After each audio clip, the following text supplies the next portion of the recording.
Welcome to the England Rugby Pod.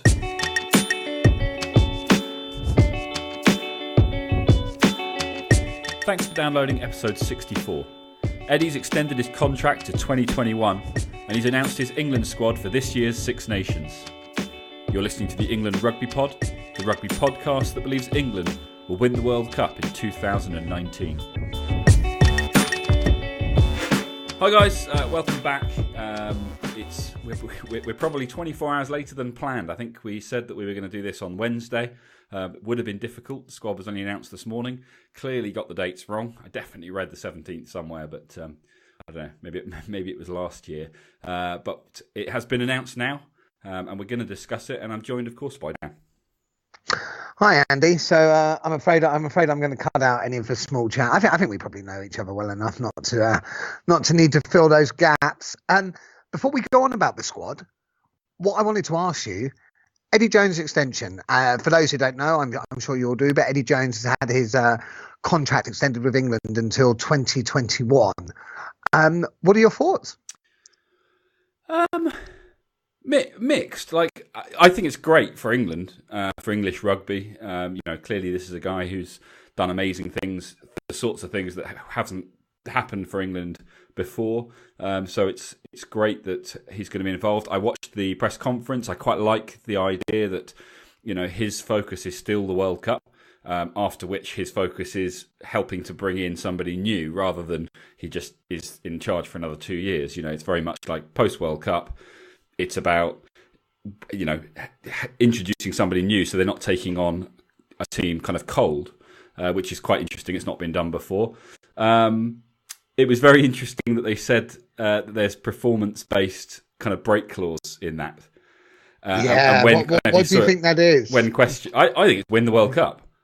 I don't think it means that if we don't win the World Cup, he's out. But I think whoever's put that in has basically ensured that if we don't win the World Cup, there is the option for him not to extend, which is interesting, punchy. Because obviously, when asked that exact question, what does a break clause mean? Like what is a success as far as the 2019 World Cup goes? It was sort of fobbed off, and kind of they basically just said, well, we want to win the World Cup. That's ultimately the goal.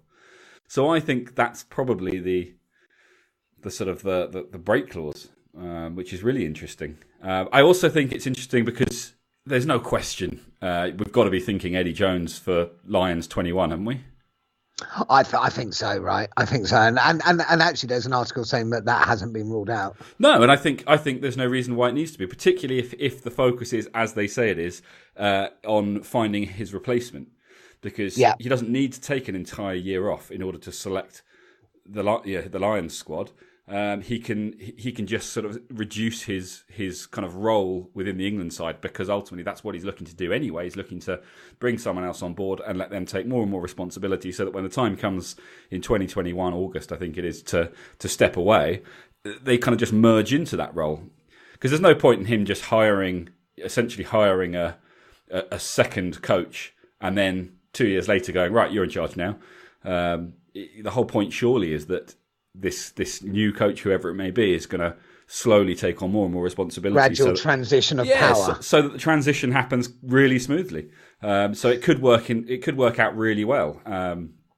It'll be good. I imagine it'll be pretty good for England and the England players who want to be involved in the Lions tour in 21, because Eddie's going to be, unlike past Lions tours where they do take an entire year off, and in theory that gives them a slightly more kind of a wider view of the various sides that they're selecting from.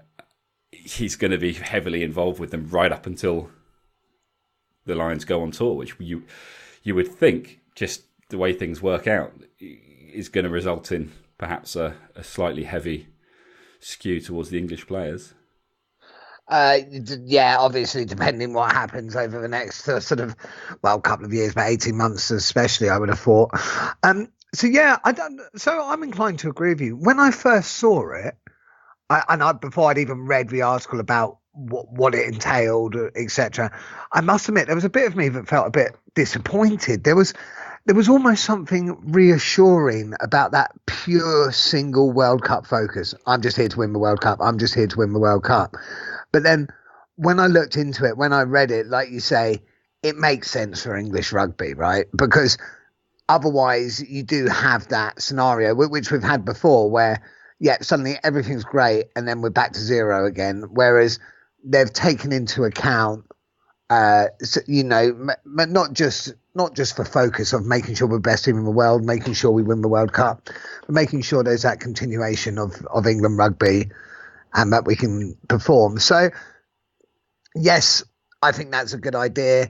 There is still a bit of me that's like in my head thinking, do we lose something a little bit? Because inevitably, however much they say it's about the World Cup, there will be that bit thinking, post World Cup. Whereas I did quite like before, just that single, tunnel vision, World Cup, World Cup, World Cup. I know what you mean. I don't think we lose that. Like, let's be honest. Eddie Jones, that would suggest that Eddie Jones is more interested in handing the reins over than achieving what is essentially the ultimate goal in rugby, particularly from a coach's point of view. I just, if they were saying they're extending him for another 4-year cycle, then you might say there's a danger that he's looking to 2023, and therefore the focus is less on 2019. But I think the fact that he's not, according to the contract, he's not going to be there for the next World Cup. There's no way that he's more interested in doing a good job of handing the reins over than actually getting a result for himself. So I don't think that that's going to happen. I think he will still be very much focused on the 2019 World Cup, and I think what comes after that very much comes after that. And I think he'll just be involved in various meetings in the meantime. And I think that role, that kind of, if you think, it's almost like a second contract. I think he's contracted to the 2019 World Cup. That's his job, but he's kind of been told you're going to have a 2-year job that starts after the World Cup, and that's something separate. I can't see him getting too heavily involved in that prior to the 2019 World Cup. Yeah, because there's also the counter argument that however much Eddie would be World Cup focused, there probably would be a part coming up to World Cup where he's thinking, I got to figure out what I'm doing after this contract, be it spending his time on a beach in Barbados, as I know one person said, or be it looking for another job. That might be in his mind, whereas at least that fact has been taken out. And let's be honest, he wants the Lions job, and rightly so, because the Lions should be the best possible coach. And what better way to be in a good position to get it than still be heavily involved in one of the most important RFUs in the Lions setup. If he went off and sat on a beach for 2 years, is he going to be the guy that we want to call on for the Lions? True.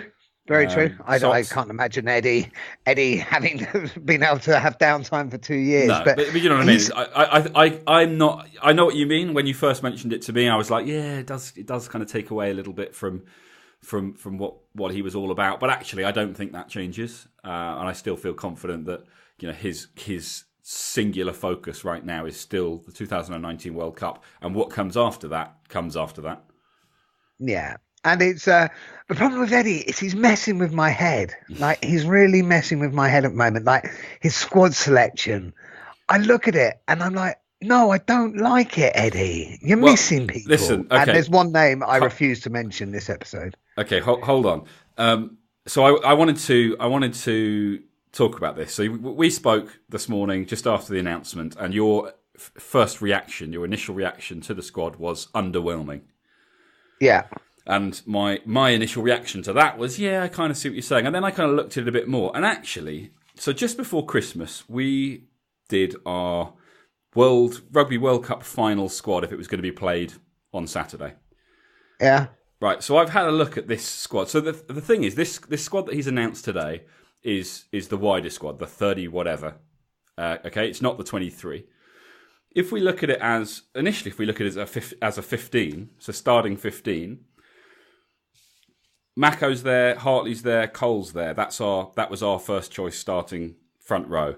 Launchbury and Itoje are both there. That was our first choice starting second row. Laws, Underhill, Billy were our first choice. Obviously, Billy we know is unavailable. So yes, something needs to be done in that position. That's injury. But Underhill, but Underhill and Laws are both there. You then got Youngs and Ford both there. May, and we said Daly or Noel on the wings because we were going to have Watson at the back. Well, Daly's obviously injured. Noel, I think, is injured at least for the first game.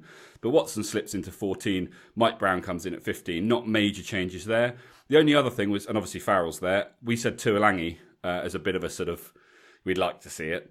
Obviously, he's not available, but we had Tio and JJ on, we couldn't decide between the two of them for the replacement 13. So Tio is kind of a like for Manu, JJ on the bench. Suddenly it doesn't look that different to what we said would be our World Cup final squad. Jamie George, Kyle Sinclair, both available. Joe Marler, okay, not available, but only out for a couple of weeks, and there are loads of prop replacements for him on the bench.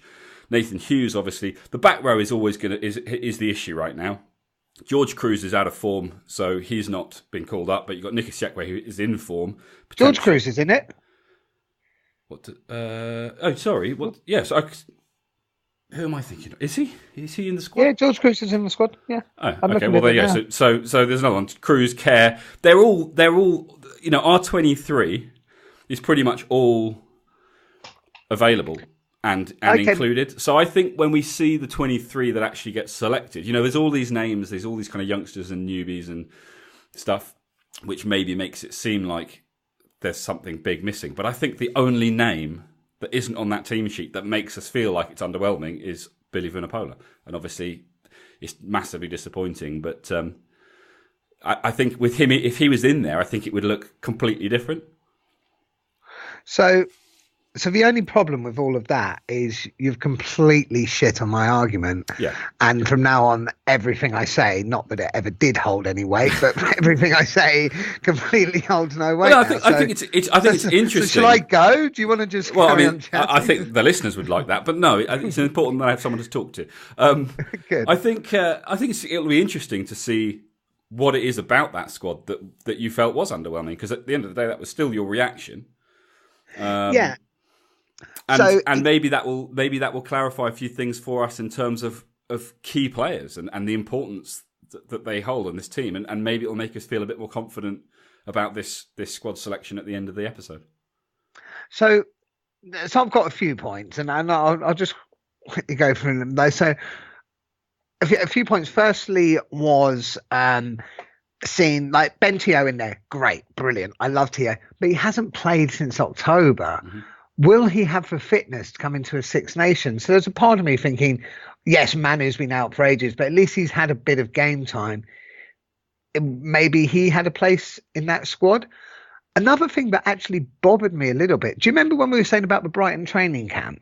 Mm. And I said, why the hell's Piers Francis there? He adds no value, and why is he there ahead of Lazowski? Yeah. So you take Francis to the training camp, but put Lazowski in the squad, and Lazowski's been playing sub, so it's not as if he suddenly had time to prove himself. I was just like, that was just, I don't understand why the thought process here. Mind games.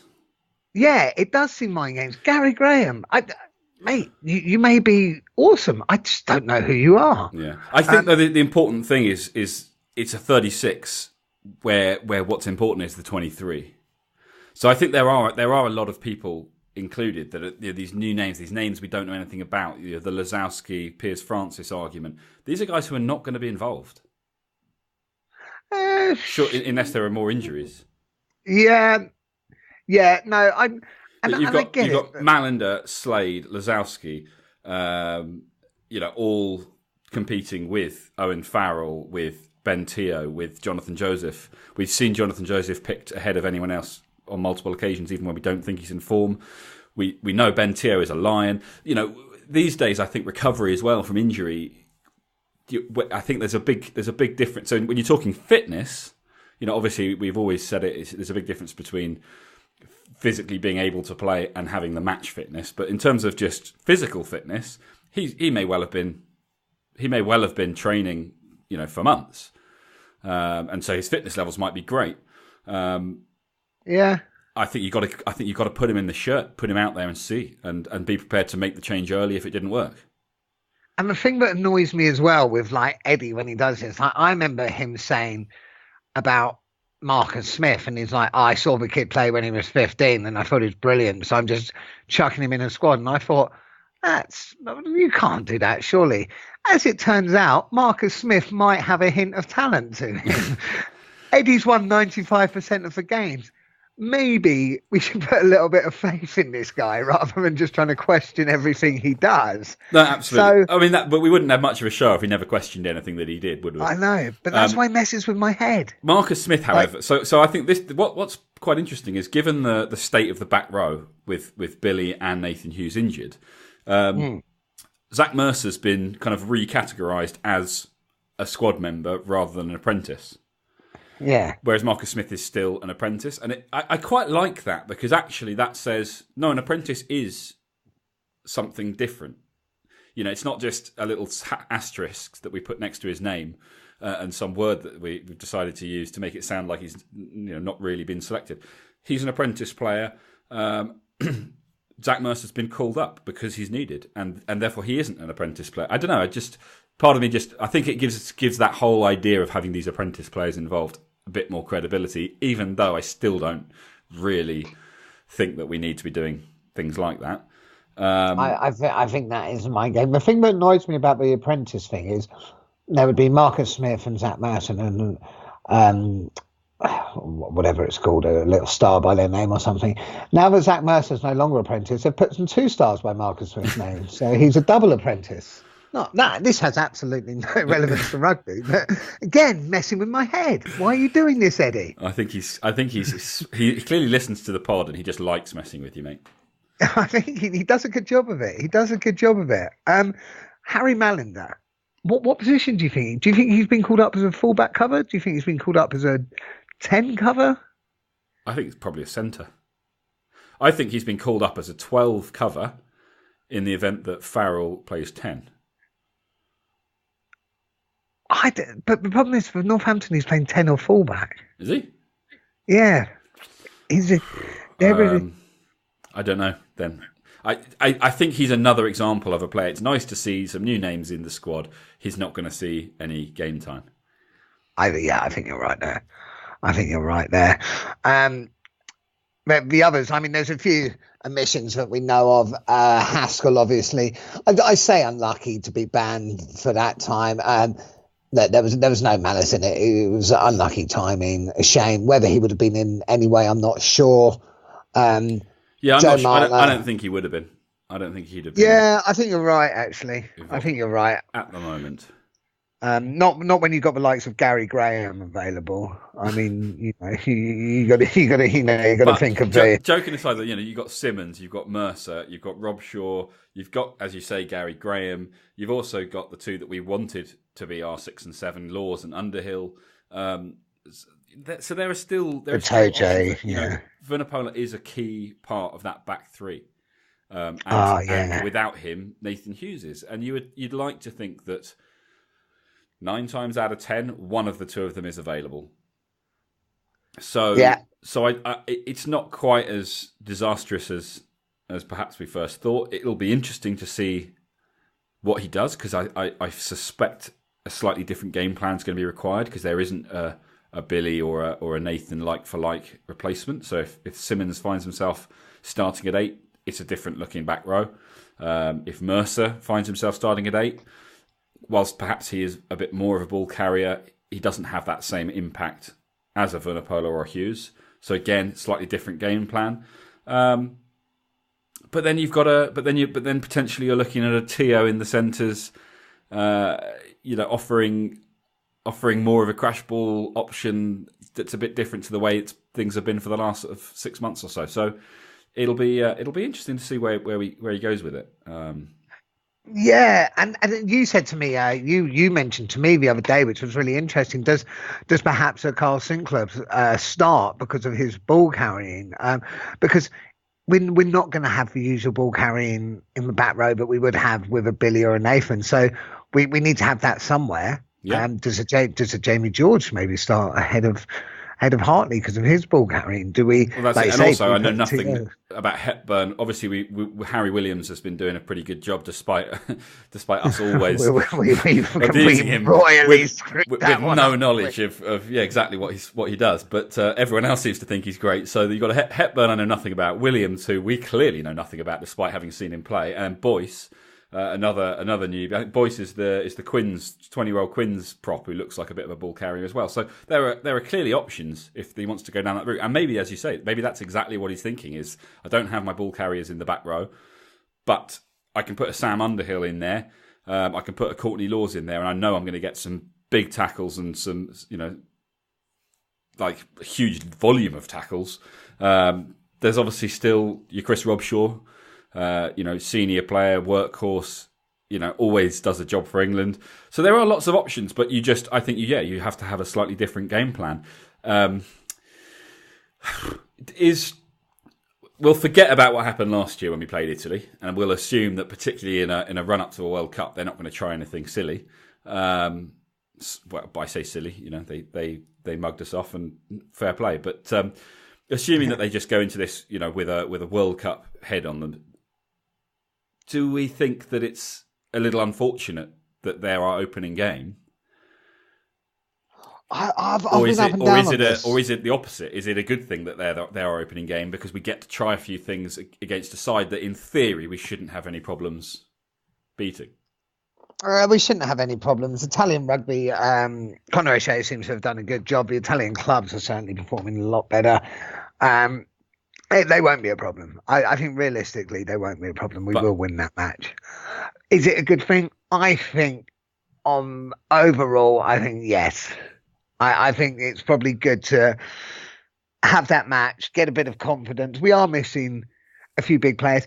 And also, as much as anything, it just gives that bit longer for players who may be carrying a bit of a knock.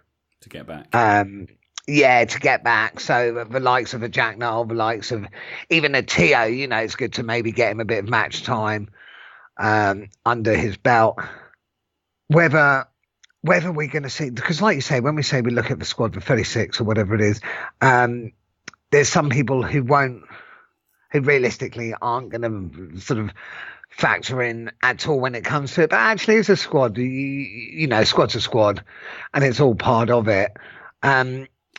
That's where I think they might miss out, because I don't think Eddie Jones is going to risk giving the likes of Harry Mallender, for example, a run out in the Italy match, whereas perhaps if Italy was the fourth match and he's seen the others, he might have given them a shout. But you know what? We said it back, I think, probably when we first started the pod, just after the last Six Nations.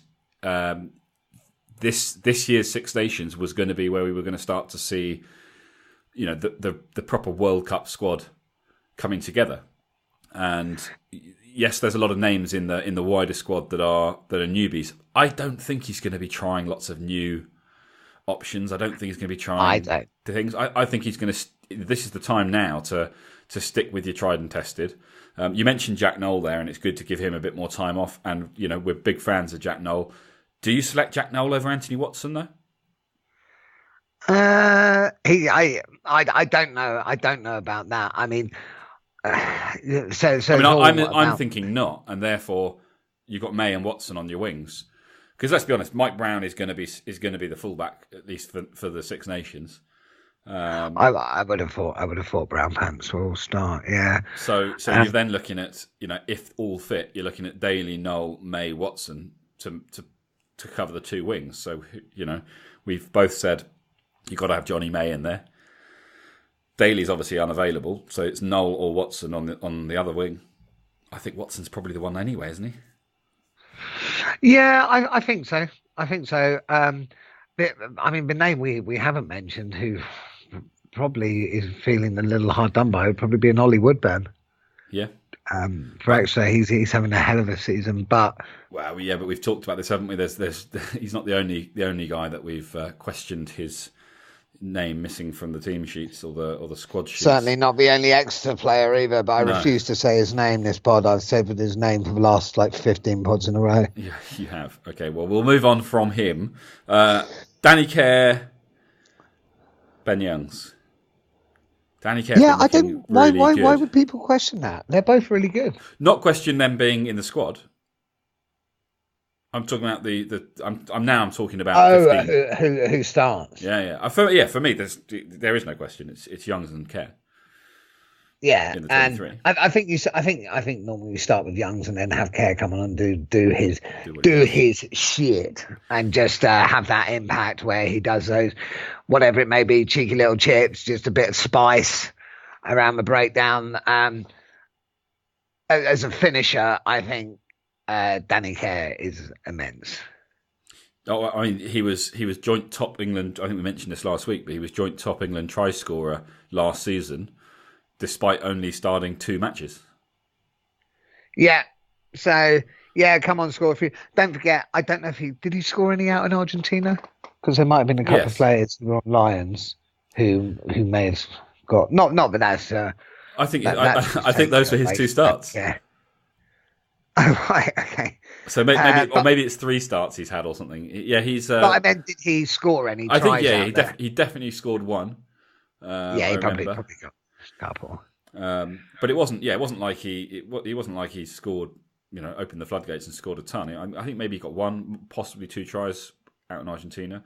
But it's irrelevant. The point is that, to come on for the last 20 minutes in pretty much every England game in a season and still be the joint top try scorer, you're clearly doing something right. And yes, you're coming on at a time when teams are starting to get tired and maybe falling asleep a little bit, and that's why you're being brought on as a kind of super sub almost, to inject some pace and inject something a bit different. But he does it brilliantly. So we've said it before. He's kind of unfortunate in that he's played himself into a position where he almost has to be the guy on the bench. Yeah, I see what you mean.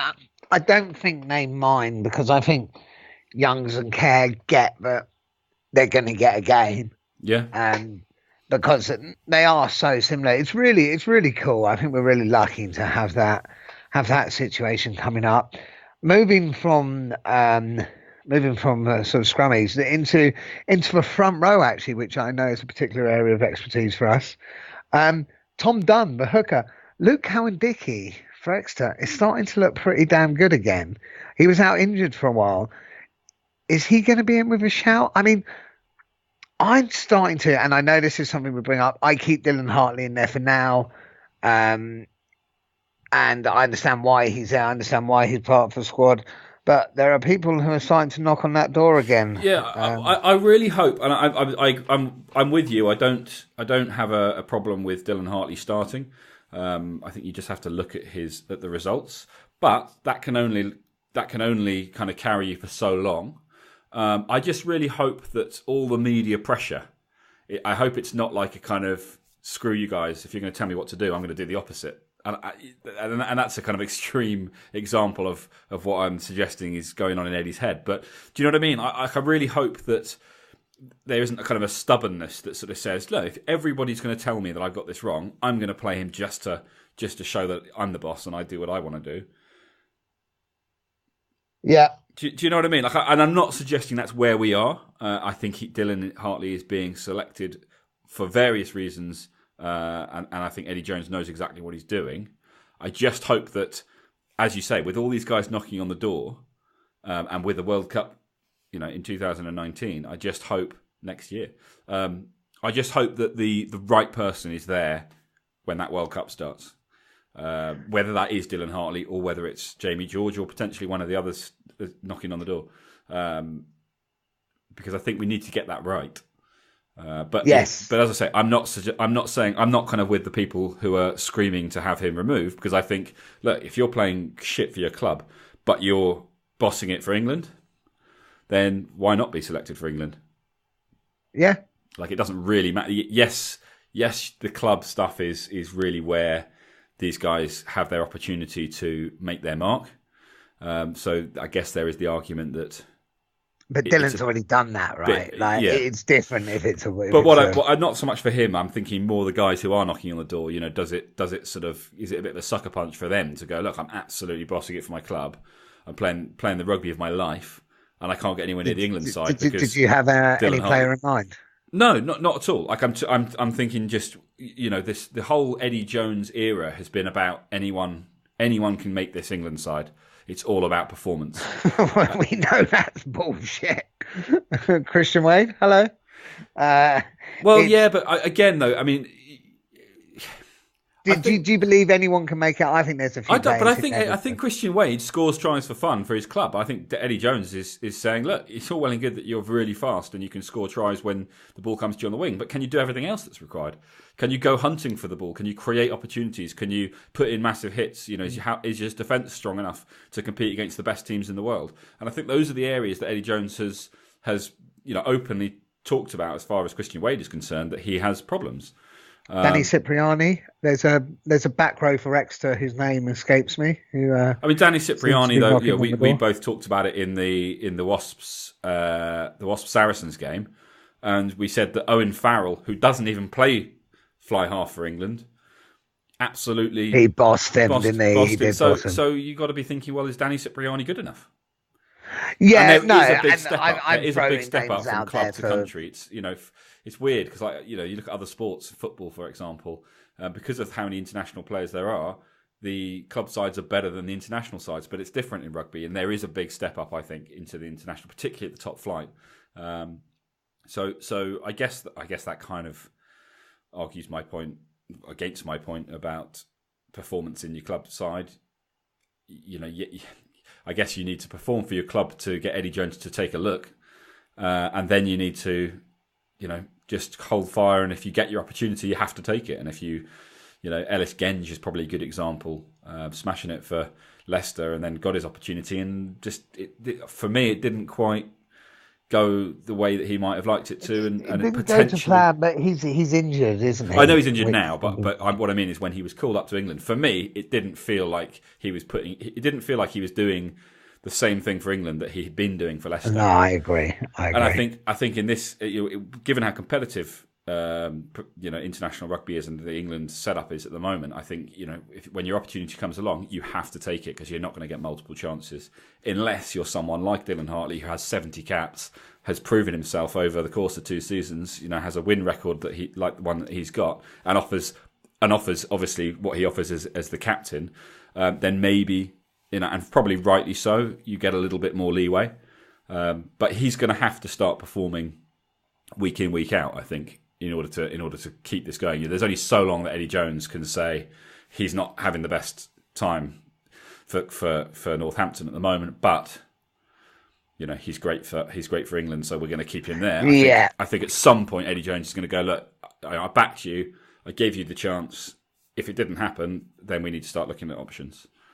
Yeah, and that's in fairness to Northampton, they've won their last 2 games. Well, absolutely, and so Dylan Hartley's maybe turning things around now. In which case, fair enough, and Eddie will be vindicated in his decision to keep him around despite poor performances. I think that's absolutely fine. But I just hope that there is a line, and that Eddie's prepared to make the tough calls. And I'm sure he is. He certainly comes across like that's the way that he runs the show. I just hope he's ready to make the call if that line gets crossed.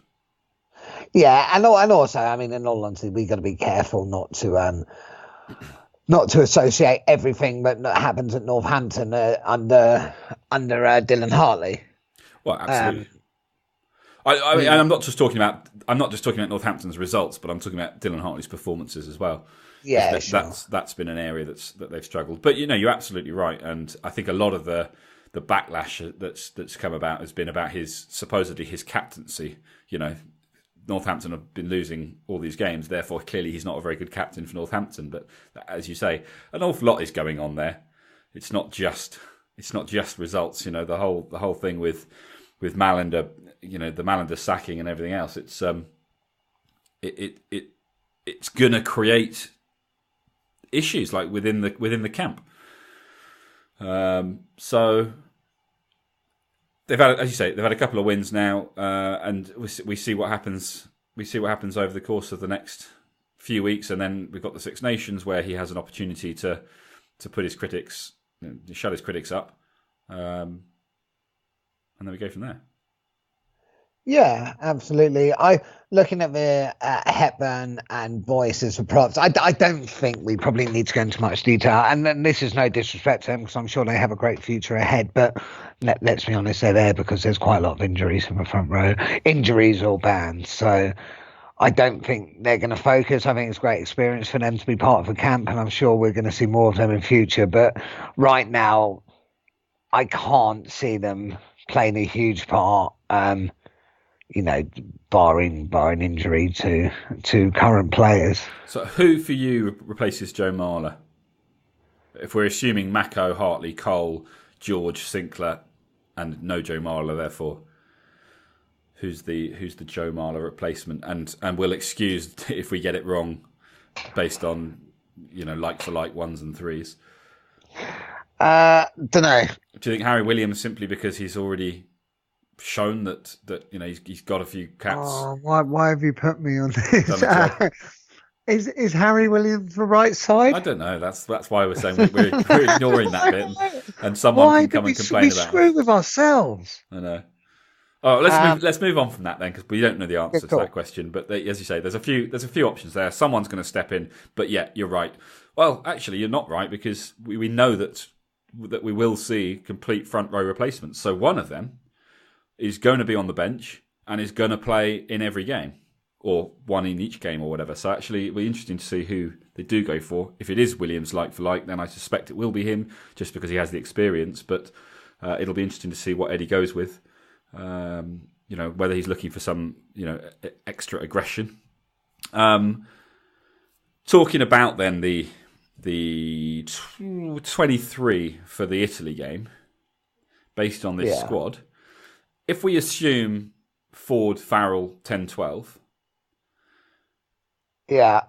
what do you think? Are you thinking Tio 13, JJ 13? Are you possibly bringing Slade in at 13? I think it's JJ or Slade, and I suspect it will be JJ.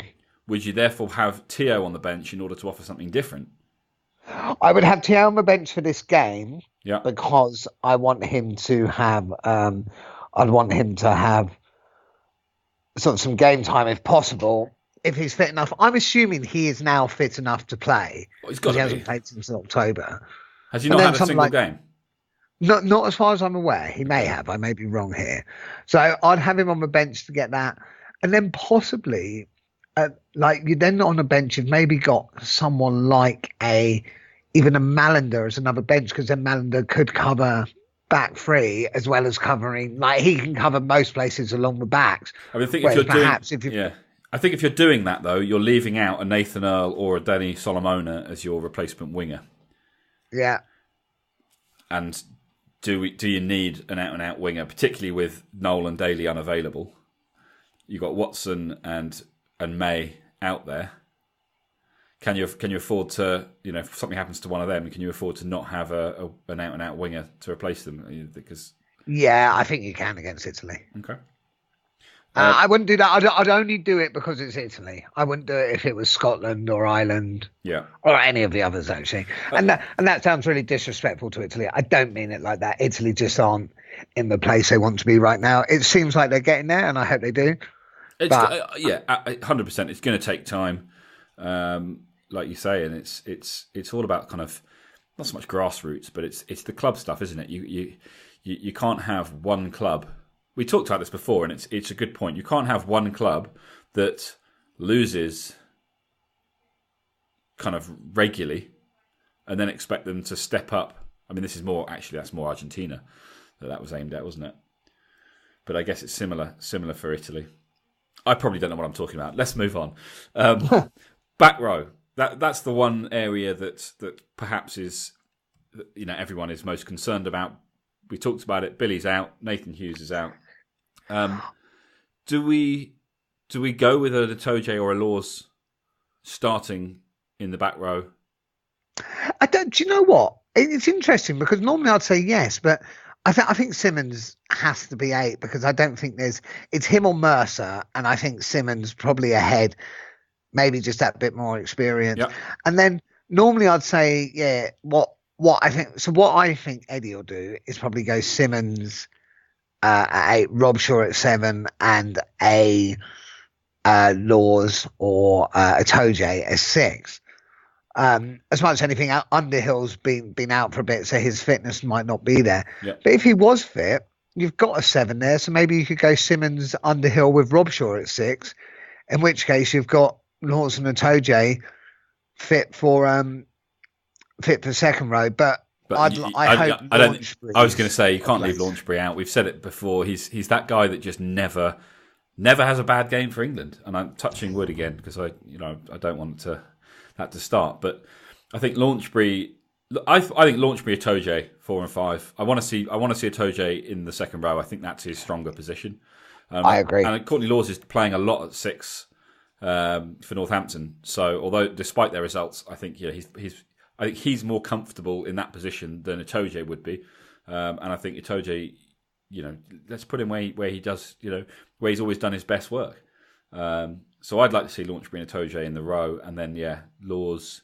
I think Laws at 6, and then it's just a question. And I agree with you, Sam Simmons at 8, and then it's just a question of who you have as your 7.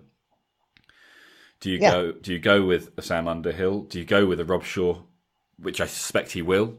Tried and tested, experience, does a job. Or he does like a bit of Robshaw as well, doesn't he? Or do you try one of your new options? But I think probably not. So I'm predicting Laws, Simmons at 8, Laws at 6, Robshaw 7, Itoje and Launchbury in the row. I think it will be Vunipola, Hartley, Cole to start. I think it will be Ben Youngs at 9. I think it will be Ford at 10. I think we're going to see Farrell at 12, May and Watson on the wings, Brown at fullback, and the only question is going to be the 13. I think JJ. And I agree. I think he'll go JJ tried and tested. But it is Italy, as you say, and it's probably the one game where you can say, Ben Teo, you're a Lion. You did pretty well for the Lions. Let's see what you got. Yeah. So we'll see. Which I wouldn't mind seeing at all. It could be. If you go on, by the way, just as a matter of interest for our listeners, if you go on the BBC website and look at the squad announcement, there's a picture of Zach Mercer there playing, and he looks about 85. Which, bearing in mind, he's just come as an apprentice, seems a bit weird. But I'd like to see a bit of Zach Mercer. But mate, I think we do this all the time. It'll be interesting to see where they go with it. Like I say, the squad. You completely shut my argument earlier when you mentioned the sort of our team we do with the World Cup, and pretty much all those are included. But there's more I'd like to have seen in the squad, but in my heart, I probably knew they weren't going to be there anyway. I mean, short of the name that must not, who must not be named in today's episode, and obviously injuries aside, like who else do you feel has been genuinely left out and unfortunate? He must not be named. Ollie Woodburn. I'd like to have seen Manu. Yeah.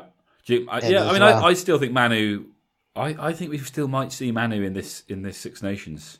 Yeah, possibly. But he is very. Don't forget. Yes. Tio's not had any game time, and Manu's had a couple of games. But Manu's been out a lot longer than Tio. And if you look at Manu's career over the last sort of 3 or 4 years, he spent a lot of time recovering. So it's not just about getting fit from this latest injury. It's about getting back to. I think Eddie just wants to see that, he doesn't want to say, yeah, Manu, you're my guy, and then have him get injured again. Obviously, I think he wants to say, look, go and prove that you can string together 4, 5, 6 games without any problems, and then let's have a look. So I don't know, maybe we won't see him, but I guess a lot will depend on how things go. I think if there is we've talked about what our prediction is for the Six Nations, but if there is an upset early on, maybe Eddie will take the opportunity to try a few more things out. Let's see. I can't see an upset early on. We won't lose to Italy. If we lose to Wales, I will cry. 100%, I will cry if we lose to Wales, which I don't think we will. So I can't see an upset too early on amongst Six Nations. But hey, you never know. Scotland's a tough one. Although they're struggling front row. This is where it's a shame that we don't have full strength front row, because that could have been the place we could really have looked to dominate. and then once we dominate, bring on. But Dan, like, so say for example, we start with but listen, Mako. we do have a full strength front row. We've got Mako. I meant we've definitely got a full strength front row, but I meant like come 60 minutes once Scotland have been put through the ringers, everyone's a bit tired. You then bring on Marler, you then bring on Sinclair, and Scotland are thinking, oh shit, we're going to bring on Sinclair, we're going to bring on George in that situation, and then you've got these young guys, and you are saying, look, you've got 20 minutes to go and just sort of cause problems, and I think that's where the young guys can do that. And that's the second time today you've shit on my argument. So I think the Mako, Hartley, Cole front row is a solid one, and I agree. I think against Scotland it will be a valuable one too, and I think that I'm not too worried about that. I think that'll be. I think there's a good opportunity for us to take advantage there. France probably don't have what it takes. It's always a difficult one with them. Ireland at Twickenham, you'd like to think that's a tough game. Ireland are really good. Ireland are a really good team. They are, but it is at home. Yeah, it's at home, which offers us a huge benefit, but that's still a tough match. I fancy us 100%. I'd fancy us if it was in Ireland, but it's still a very tough match. Right. Anyway, let's knock this on the head. I can hear the pod dog getting a bit excited about something, so I probably need to go and take care of that. Okay. Well, guys, look, thanks for listening. Hopefully you agree with what we've discussed today. If you don't, or if you have any views that we've not covered or questions that we've not answered today, get in touch at England Rugby Pod on Twitter and Facebook. Check out the website www.englandrugbypod.com. And make sure you tune in again next week. There's only 2 weeks to go until the opening game, so not sure exactly what we're going to do next week. We might try and get the pod doc back on and discuss some of these injuries. But we'll come up with something for you. And then, of course, the week after that is start Six Nations, so we can start getting into game mode. Thanks for listening, guys. Share us with your friends and family and all that jazz. And please subscribe, rate us, review us on iTunes. It's really good to hear what you think. And we will catch you next week. Guys, thanks a lot for listening.